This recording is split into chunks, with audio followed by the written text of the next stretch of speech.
How did Pakistan go from a bunch of tribes that believed in Hinduism and Buddhism to becoming the first Muslim nation with nuclear capabilities? Join me on a journey through the unique Pakistani history. Pre-Islamic Pakistan.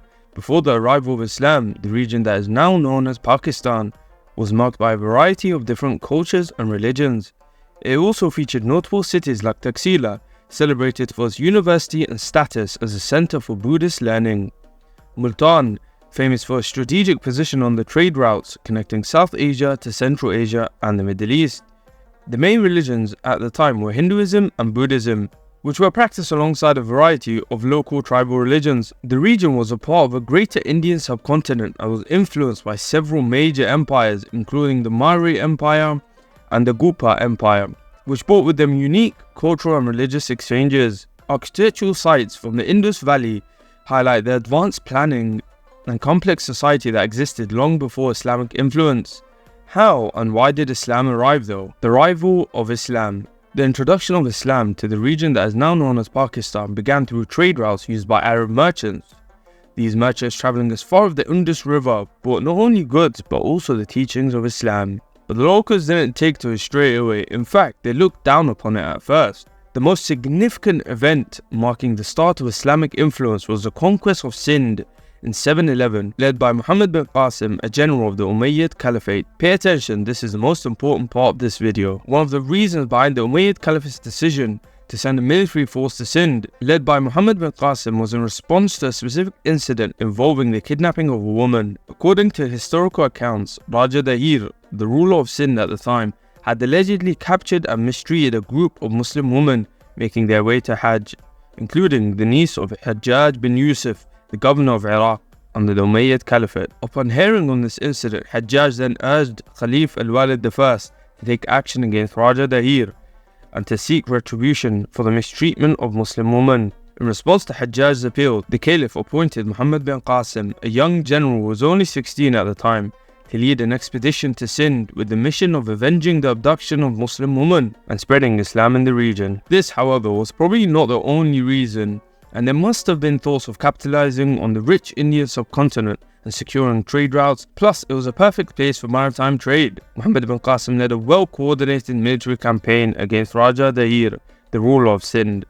After a series of battles, including the decisive Battle of Dibal, Muhammad bin Qasim captured key cities. His conquest established Muslim rule in Sindh, introducing Islamic governance and legal systems. The administration set up by Muhammad bin Qasim was noticed for its relative tolerance, allowing local religions to continue under the protection of the new Islamic state. Following the initial conquest of Sindh, the spread of Islam in the region occurred through multiple avenues. Sufi missionaries played a pivotal role in the process. Sufism is basically a sect of Islam that 19% of Muslims worldwide follow. Local dynasties also contributed to the spread of Islam. The Ghaznavids, for example, ruled large parts of the region from the 10th to the 12th century and supported Islamic institutions.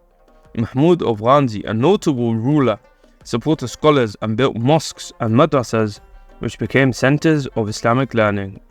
Later, the Delhi Sultanate, established in the 13th century, further solidified Islamic influence. Sultanate rulers often invested in infrastructure, including the construction of mosques, fortresses, and they implemented administrative reforms based on Islamic principles.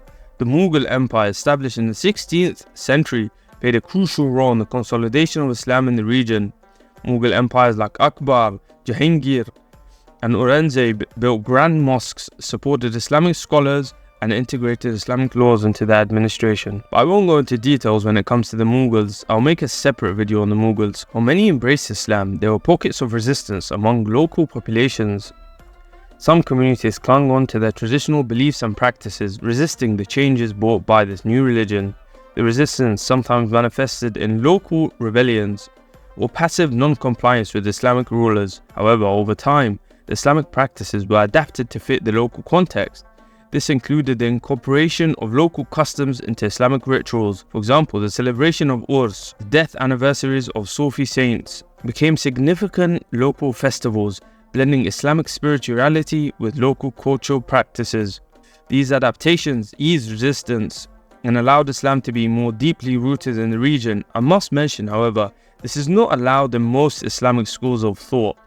The long-term impact of Islam on Pakistan is evident through the society. Pakistan, as an Islamic republic, places Islam at its core of its cultural and social identity.